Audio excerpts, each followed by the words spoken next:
Maging makabuluhan sa mga kabataang Novo Ecijano ang isa sa layunin ng paggunita ng ika-128 taong anibersaryo ng unang sigaw ng lalawigan ng Nueva Ecija.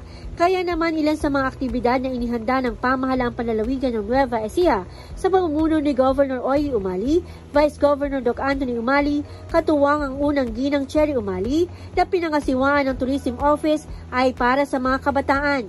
Isa na dito ang Historical Symposium na ginanap sa Talavera National High School nitong August 24, 2024. Pinangunahan ni Tourism Officer Jose Maria San Pedro ang pagsisimula ng programa ng kauna-unahang Historical Symposium na isinagawa kaugnay sa selebrasyon ng unang sigaw. Naging tagapagsalita si Romel Espejo, PhD, Director ng Institute of Linguistic and Literature sa NEUST. Ang nasabing symposium ay may temang ang Novo Ecijano noon at ngayon, pagsipat at pagpapahalaga sa kasaysayan ng unang sigaw ng Nueva Ecija. Dumalo sa nasabing historical symposium ang mga mag-aaral mula sa District 1, ang Bartolome National High School, Talavera Junior High School, Talavera Senior High School, Aliaga Senior High School, Santo Domingo National Trade School, Dr. Ramon de Santos Senior High School, Carmen Senior High School, at Ezekiel R. Lina Senior High School. Ayon kay Atty. San Pedro at Espejo, importante umano ang pagsasama-samang ito ng mga kabataan upang sariwain at magbalik-tanaw sa kasaysayan.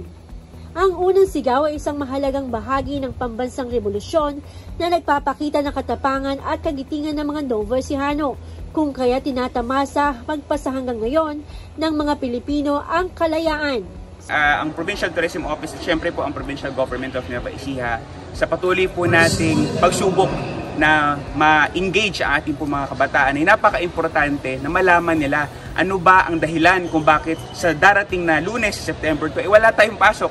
Hindi ito isang basta-basta holiday lang dahil ang ating pong lalawigan ay isi-celebrate ang ika-128 unang sigaw ng Nueva Ecija. At napaka-importante para sa ating mga mag-aaral na malaman kung ano ba ito, bakit.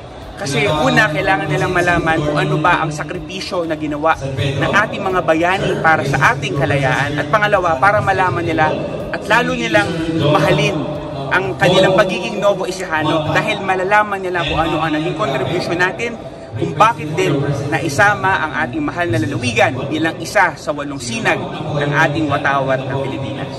Sa magkahiwalay na mensahe ni Espejo at Atty. San Pedro, importante na patuloy na mahalin ng mga kabataang Novo Ecijano ang tradisyon at kultura ng lalawigan para kahit saan at kanino man ay patuloy na maipagmalaki ang lahing Novo Ecijano at ang lalawigan ng Nueva Ecija. Higit sa mga kabataan, may turo natin sa kanila na dapat nilang alagaan ang sarili nating sining kasaysayan kultura dahil ito'y napapakilanlan sa atin nila mga Novo Ecijano.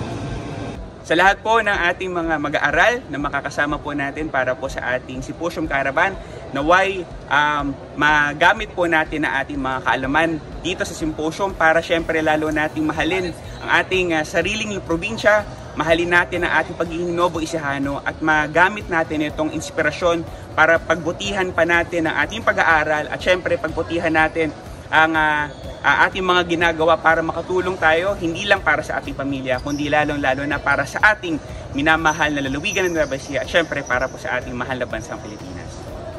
Ang Historical Symposium ay isasagawa sa 4 na distrito ng lalawigan ng Nueva Ecija mula August 27 hanggang August 30, 2024. Samantala naghandog naman ang mainit na sopas ang mobile kitchen ng Kapitolyo sa mga nakisa sa nasabing aktibidad. Para sa Balitang Nueva Ecija, Maureen Pagaraga nag-uulat. Para sa DWNE Teleradyo ang inyong kakampi.